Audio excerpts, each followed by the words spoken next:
Exodus chapter 22, New International Version.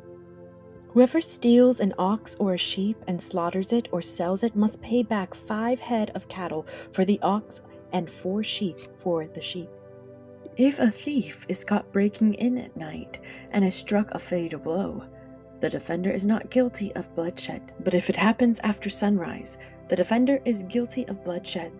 Anyone who steals must certainly make restitution, but if they have nothing, they must be sold to pay for their theft. If the stolen animal is found alive in their possession, whether ox or donkey or sheep, they must pay back double.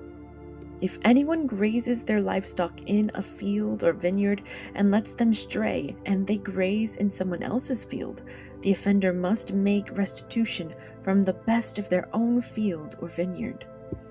If a fire breaks out and spreads in 2 thorn bushes so that it burns shocks of grain or standing grain or the whole field, the one who started the fire must make restitution. If anyone gives a neighbor silver or goods for safekeeping, and they are stolen from the neighbor's house, the thief, if caught, must pay back double.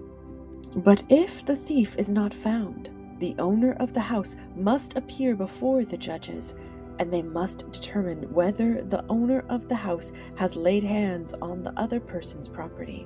In all cases of illegal possession of an ox, a donkey, a sheep, a garment, or any other lost property about which somebody says, "This is mine," both parties are to bring their cases before the judges.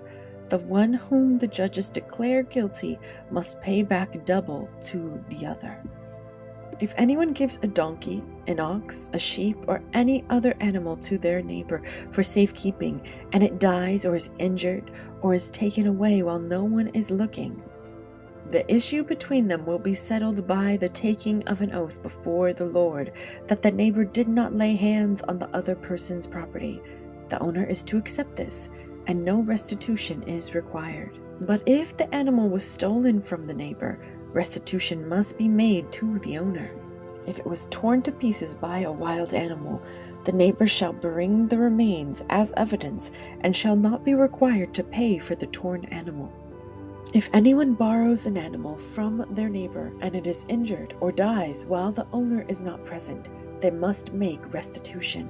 But if the owner is with the animal, the borrower will not have to pay.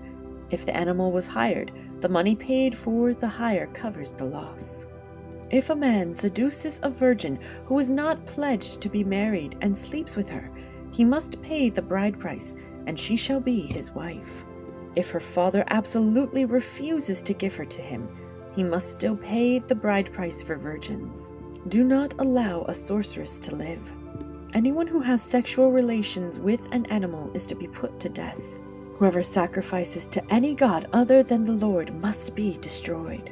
Do not mistreat or oppress a foreigner, for you were foreigners in Egypt. Do not take advantage of the widow or the fatherless.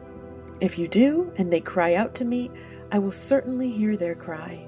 My anger will be aroused, and I will kill you with the sword. Your wives will become widows, and your children fatherless. If you lend money to one of my people among you who is needy, do not treat it like a business deal. Charge no interest. If you take your neighbor's cloak as a pledge, return it by sunset, because that cloak is the only covering your neighbor has. What else can they sleep in? When they cry out to me, I will hear, for I am compassionate. Do not blaspheme God or curse the ruler of your people. Do not hold back offerings from your granaries or your vats. You must give me the firstborn of your sons. Do the same with your cattle and your sheep. Let them stay with their mothers for 7 days, but give them to me on the 8th day. You are to be my holy people, so do not eat the meat of an animal torn by wild beasts. Throw it to the dogs.